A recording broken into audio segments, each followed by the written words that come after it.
our natural environment. Many of our natural resources are used in manufacturing, designing, constructing, and operating the buildings where we live and work. Green building has several benefits for the environment. It enhances and protects biodiversity and ecosystems, improve air and water quality, reduce waste streams, and conserve and restore natural resources.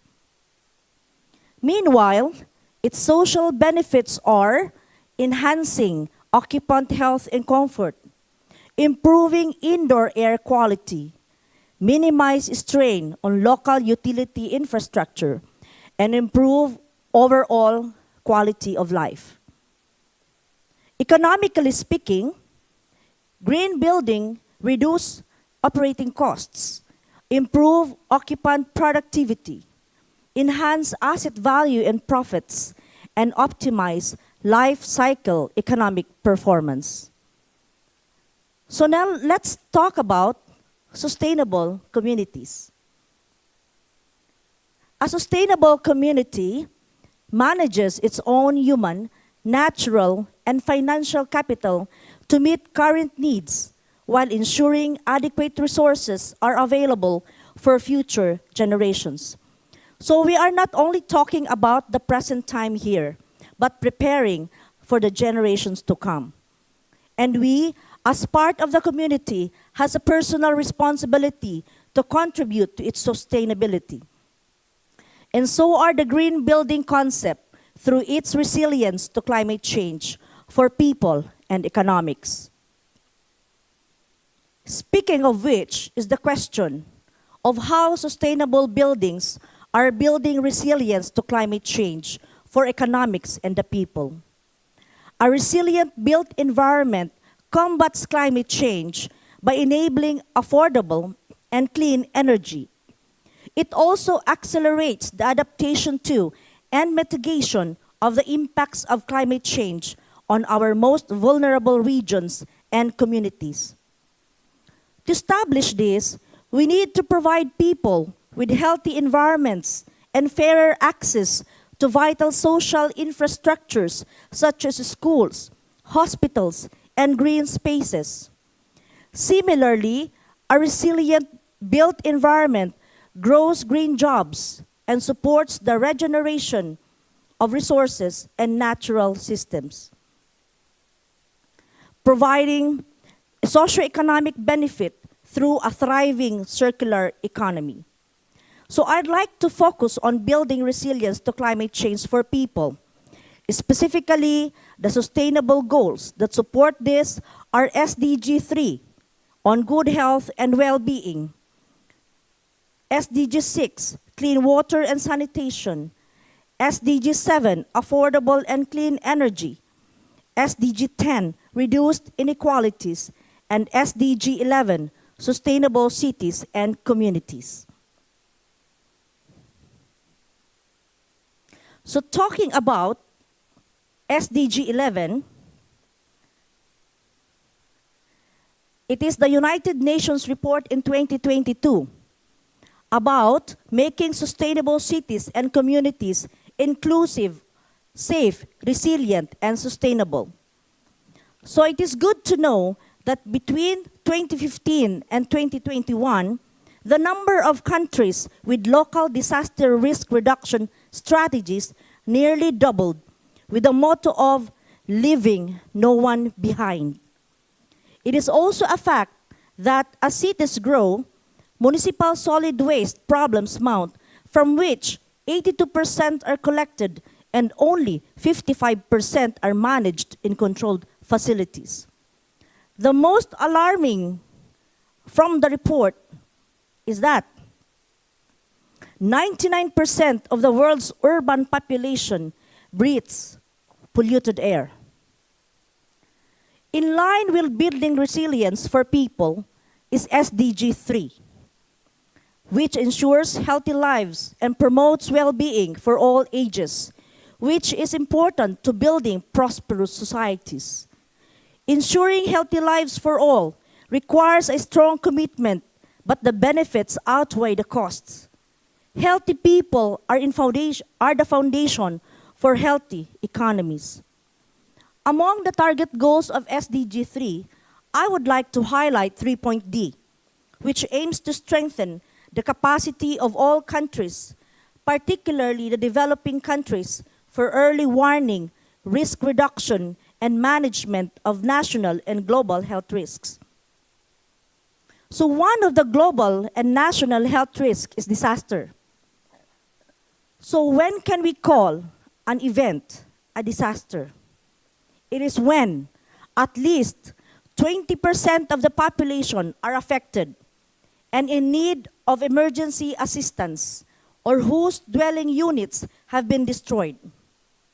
It is when at least 40% of the means of livelihood are destroyed, when major roads and bridges are destroyed and impassable for at least a week, when there is widespread destruction of fish ponds, crops, poultry, livestock, and other agricultural products, or when there is an epidemic.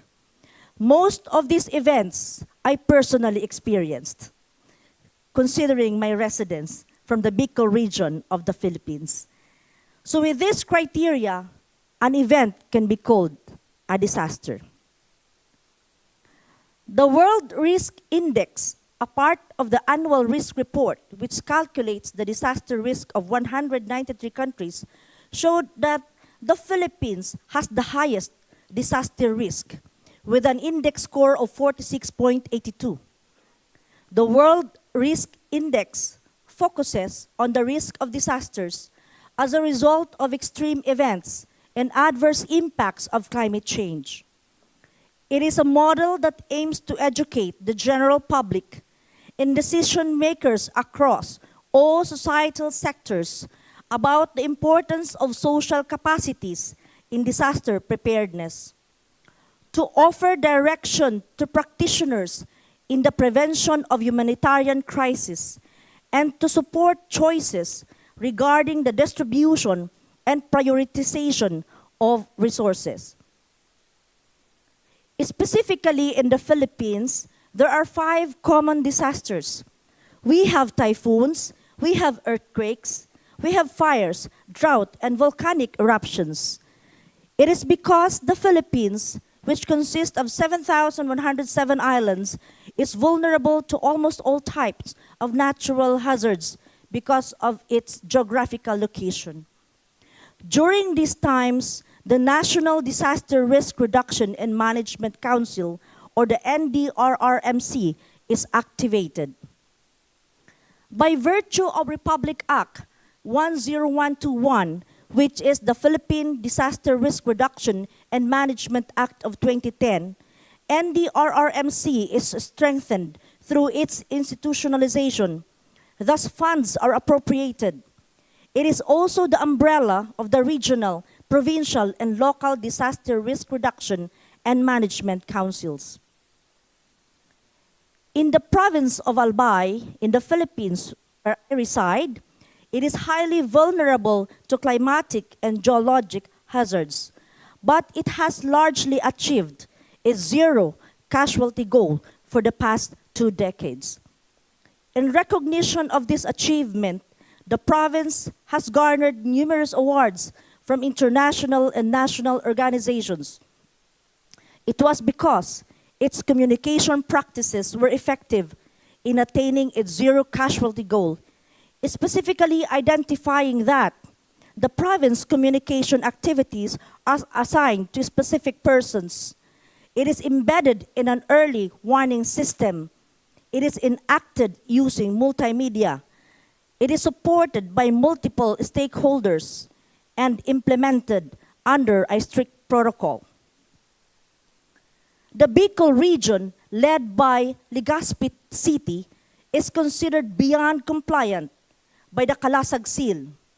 Beyond compliant award means they exceeded the criteria for the establishment and functionality of the local disaster risk reduction management councils and organizations.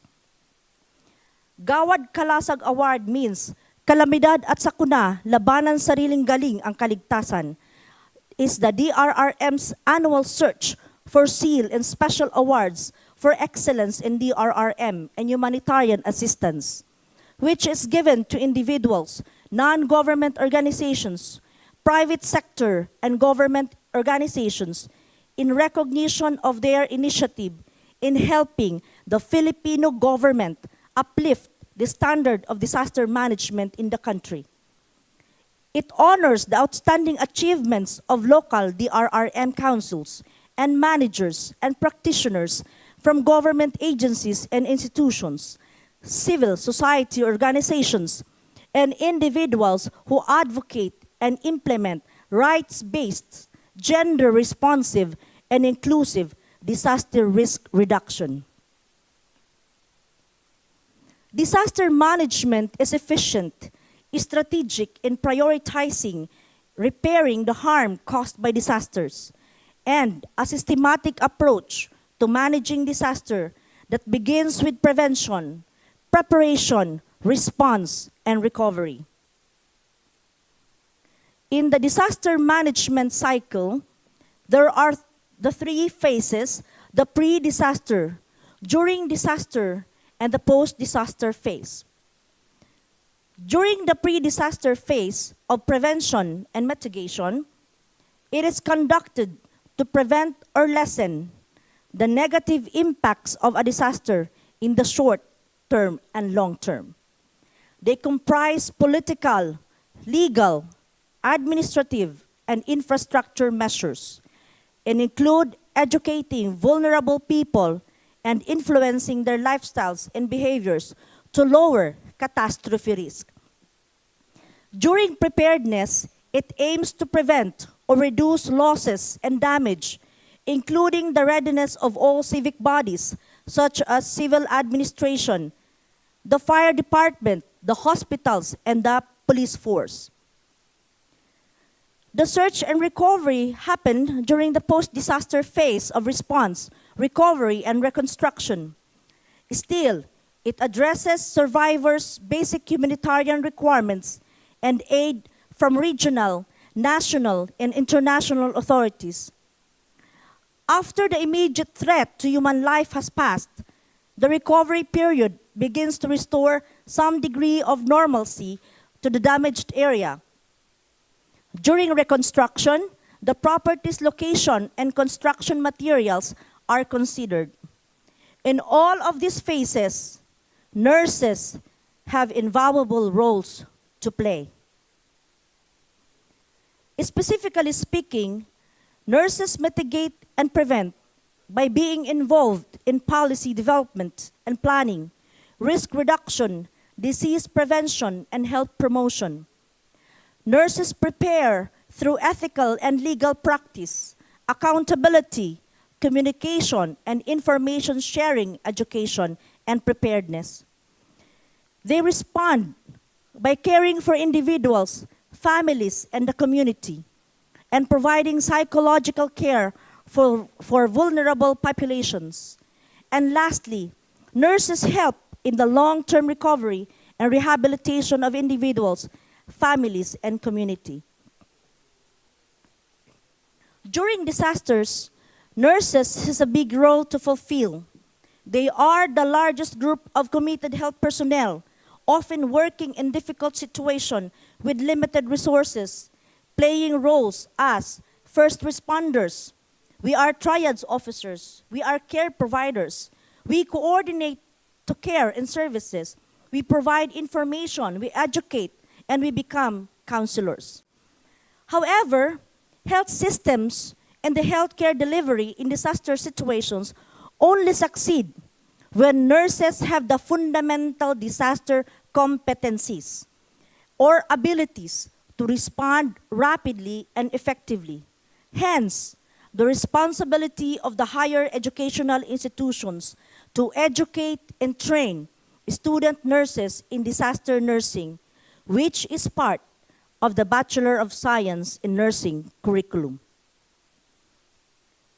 The course in disaster nursing is taken by our students during their 4th year of schooling in the college.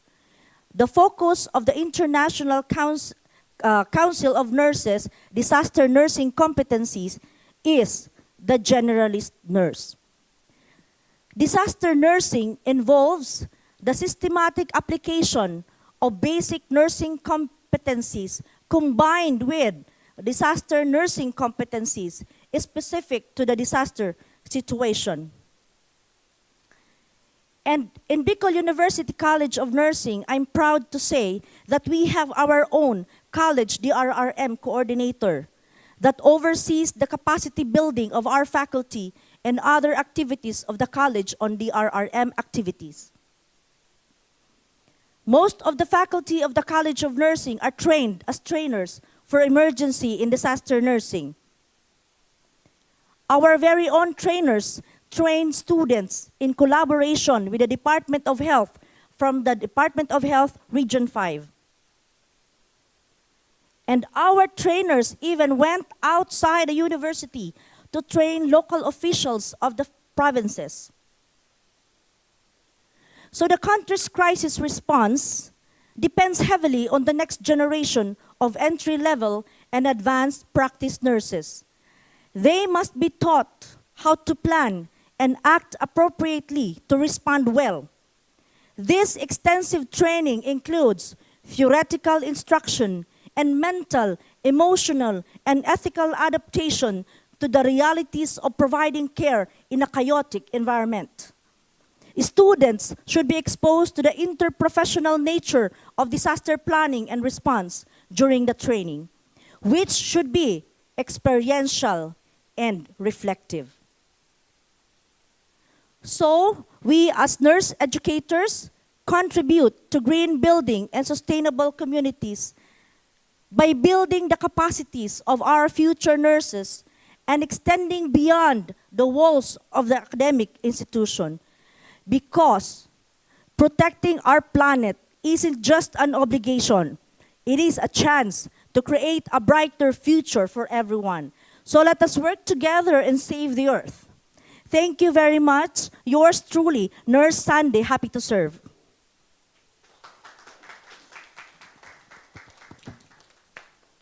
Thank you, Dr.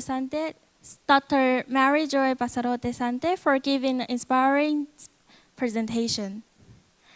And now, let's have Dr. Manisha Jagtap from the Lajara Babu Institute of Technology to share the online speech with the topic of green finance. Welcome. Good afternoon, everyone. I am Manisha Gupta from Rajaram Bapu Institute of Technology. Good afternoon, everyone. I am Manisha Gupta from Rajaram Bapu Institute of Technology from India. Would like to express my appreciation to the organizers for choosing the theme Climate Resilient and Sustainable Society, which is highly significant and relevant to the happenings in the globe. I'm honored that the organizers of the 2023 Asia Virtual Academy International Conference have offered me the opportunity to speak on green finance. In 2015, 195 nations agreed with the United Nations that they can change the world for the better through the 17 Sustainable Development Goals. They are no poverty, zero hunger, good health and well-being, quality education, gender equality, clean water and sanitation, affordable and clean energy, decent work and economic growth, industry, innovation and infrastructure, reduced inequality, sustainable cities and communities, responsible consumption and production, climate action, life below water, life on land, peace and justice, strong institutions, partnerships to achieve the goal. This will be accomplished by bringing together their respective governments, businesses, media, institutions of higher education, and local NGOs to improve the lives of the people in their country by the year 2030. Talking about Goal 13, take urgent action to combat climate change and its impact. The growing impact of global warming can be seen from the Sustainable Goal Report 2022. The increased problems such as ozone layer depletion, global warming, increasing pollution, cutthroat competition for scarce non-renewable energy sources, and other environmental issues. Therefore, the need to protect the environment and preserve natural resources is gaining popularity among all the stakeholders. Green finance aims to find a balance between nature and economic activity. So, what is green finance? As the transition to a lower carbon economy entails numerous and far reaching changes, no single definition of green financing applies to all countries. Nonetheless, the common theme of green finance is investment that fosters a low carbon, climate resilient economy. This means that green finance is any structured financial activity, a product or service designed to have a positive impact on the environment. It is a collection of loans, debt instruments, and investments used to support the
I welcome you here live at the Gaston City Convention Center for the 13th Grand Alumni Homecoming of Albay High School, Bicol University High School, Laboratory, and Integrated.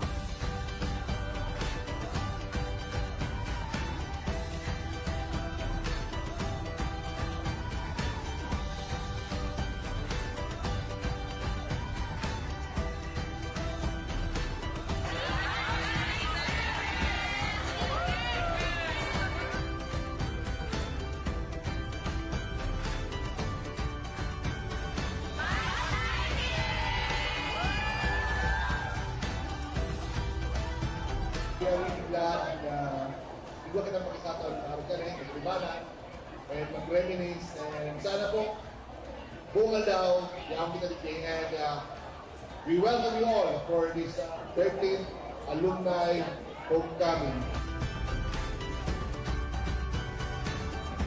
So today, we are so blessed by God in our 13th gathering as one family of Bicol University High School.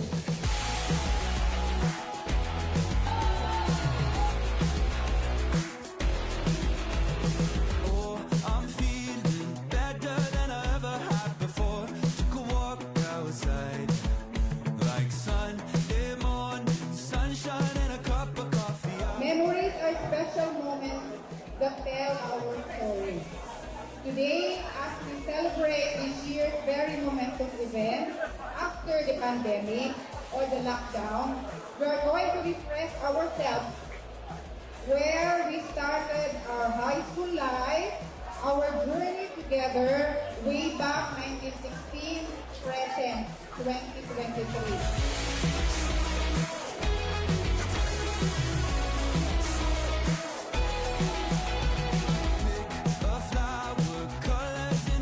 Shining bright on a warm summer day.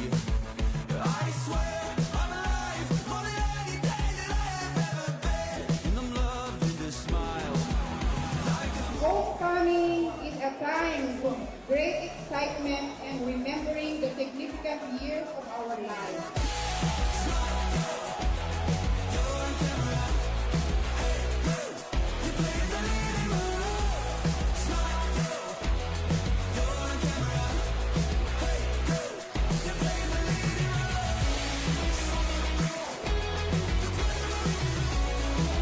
Feels good to be home. After all, home is where the heart is.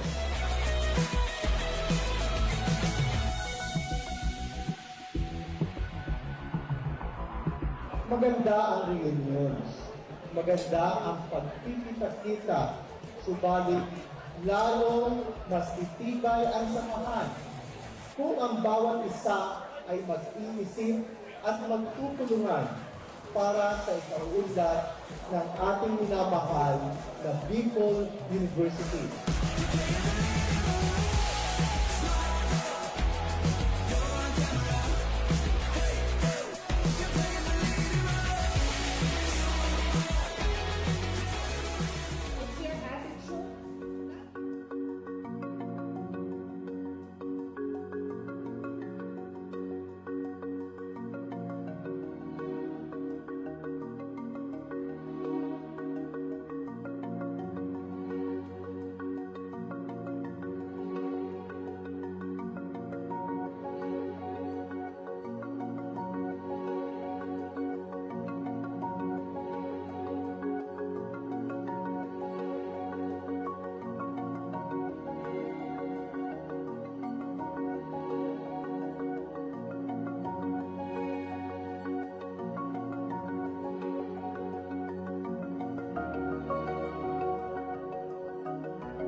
sa Fast Talk with Tito Boy Abunda.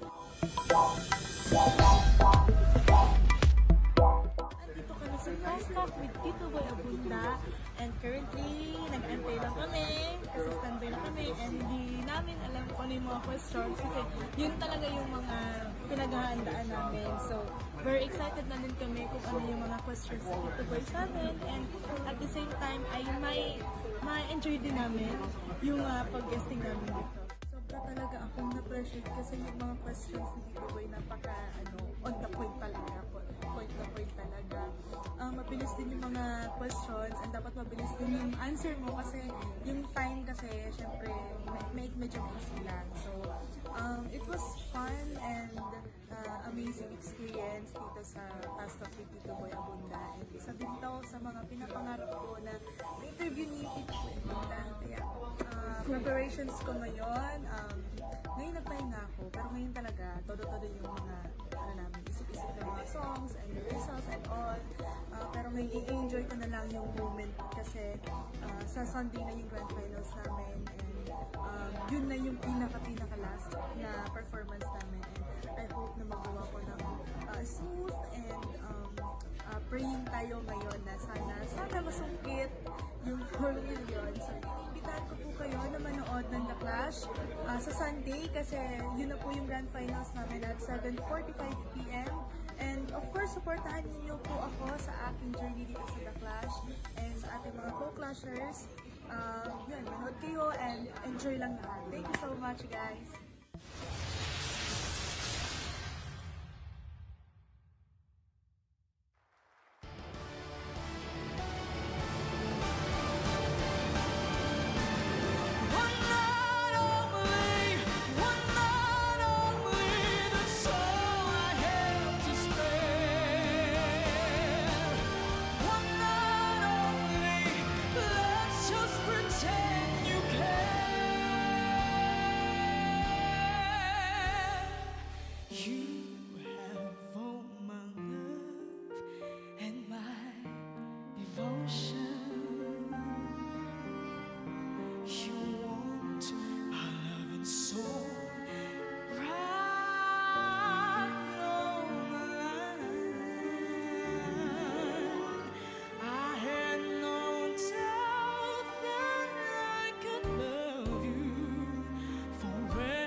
Mariel! The sexy songstress. Wow! Strong start. Good job, Mariel. Tatanungin natin ngayon ang judges kung anong masasabi na sa performance mo. Yes, Mariel. Salamat dahil on that stage, nilabas mo lahat ng iyong makakaya. Pinakita mo na this can be a night na maaalala ka. At this point talaga ang hinahanap na ngayon, aside obviously sa isang napakagandang performance, is actually magic. Or in another word, inner factor, you know? Madams? Mariel, the last time na merong kumanta niyan dito, yung kanta na yan, talagang simula pa lang, yung, alam mo yung, nakakatakot na parang, ano ka ba? Yung ganon.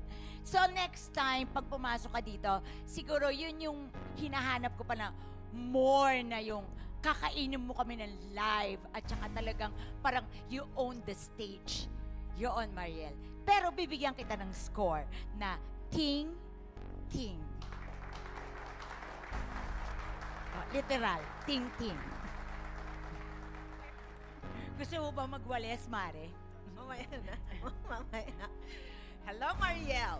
Okay, yung One Night Only, napakalaking song yan eh, di ba? It's such a strong song. What I felt kanina while you were performing, you tried your best to be bigger than the song. I feel that it didn't come out so naturally from you. I was waiting for you to really blow me away. But don't get me wrong, still, you performed so well. So, let's see later, okay? Thank you po. Thank you, judges.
I welcome you here live at the Gaston City Convention Center for the 13th Grand Alumni Homecoming of Albay High School, Bicol University High School, Laboratory, and Integrated.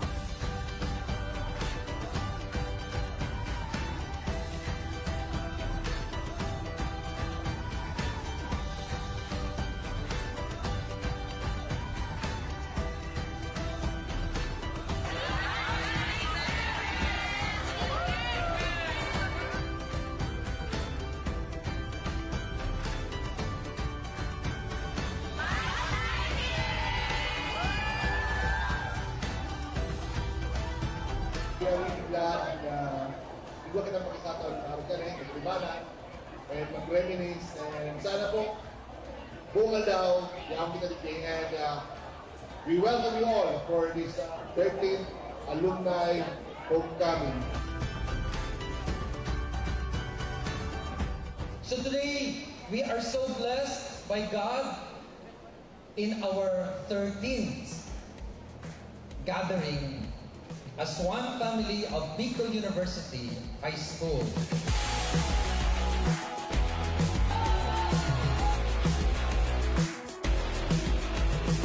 Oh, I'm feeling better than I ever had before. Took a walk outside, like Sunday morning, sunshine and a cup of coffee. Memories are special moments that tell our story. Today, as we celebrate this year's very momentous event after the pandemic or the lockdown, we are going to refresh ourselves where we started our high school life, our journey together way back 1916, present 2023.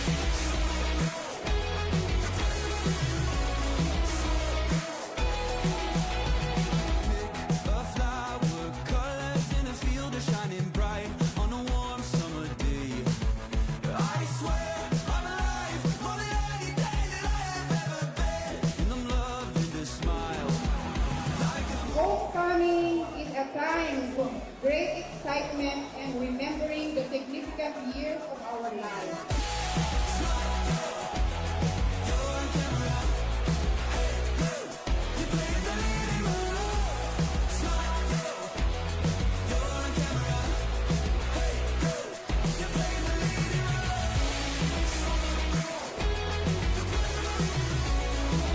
Feels good to be home. After all, home is where the heart is.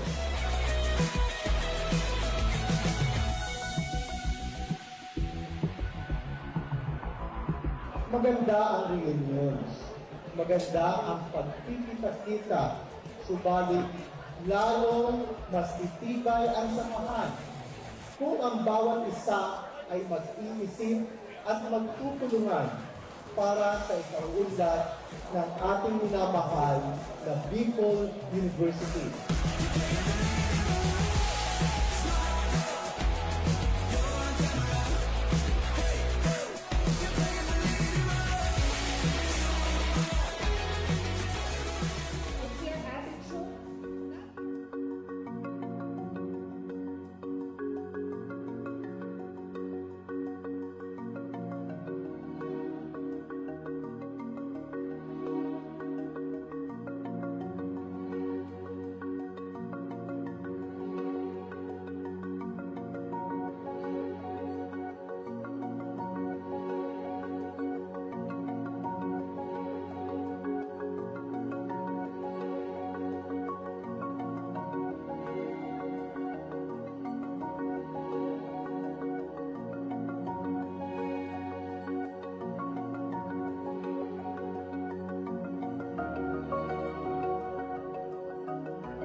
Andito kami sa Fast Talk with Tito Boy Abunda and currently nag-antay lang kami kasi standby na kami and hindi namin alam kung ano yung mga questions kasi yun talaga yung mga pinaghahandaan namin. So, very excited na din kami kung ano yung mga questions sa Tito Boy sa amin and at the same time ay ma-enjoy din namin yung pag-guesting namin dito. Sobra talaga akong na-pressure kasi yung mga questions ni Tito Boy napaka on the point talaga. Point na point talaga. Mabilis din yung mga questions and dapat mabilis din yung answer mo kasi yung time kasi syempre medyo busy lang. So, it was fun and amazing experience dito sa Fast Talk with Tito Boy Abunda. And isa din daw sa mga pinapangarap ko na interview ni Tito Boy Abunda. Kaya, preparations ko ngayon, ngayon nagpahinga ako, pero ngayon talaga, todo-todo yung mga, namin, isip-isip ng mga songs and the results and all. Pero ngayon, i-enjoy ko na lang yung moment kasi sa Sunday na yung grand finals namin and yun na yung pinaka-last na performance namin. And I hope na magawa ko ng smooth and praying tayo ngayon na sana masungkit yung 4 million. So, iniimbitahan ko po kayo na manood ng The Clash sa Sunday kasi yun na po yung grand finals namin at 7:45 p.m. And of course, supportahan ninyo po ako sa aking journey dito sa The Clash and sa ating mga co-clashers. Yun, manood kayo and enjoy lang lahat. Thank you so much, guys!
Mariel! The sexy songstress. Wow! Strong start. Good job, Mariel. Tatanungin natin ngayon ang judges kung anong masasabi na sa performance mo. Yes, Mariel. Salamat dahil on that stage, nilabas mo lahat ng iyong makakaya. Pinakita mo na this can be a night na maalala ka. At this point talaga ang hinahanap na ngayon, aside obviously sa isang napakagandang performance, is actually magic. Or in another word, inner factor, you know? Madams? Mariel, the last time na merong kumanta niyan dito, yung kanta na yan, talagang simula pa lang, yung, alam mo yung, nakakatakot na parang, ano ka ba? Yung ganon. So next time, pag pumasok ka dito, siguro yun yung hinahanap ko pa na more na yung kakainin mo kami ng live at saka talagang parang you own the stage. You own, Mariel. Pero bibigyan kita ng score na ting, ting-ting. Oh, literal, ting-ting. Gusto mo ba magwales, Mare? Mamaya na. Mamaya na. Hello, Mariel. Okay, yung One Night Only, napakalaking song yan eh, di ba? It's such a strong song. What I felt kanina while you were performing, you tried your best to be bigger than the song. I feel that it didn't come out so naturally from you. I was waiting for you to really blow me away. But don't get me wrong, still, you performed so well. So, let's see later, okay? Thank you po. Thank you, judges.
is the school we wish to sing, of a school to honor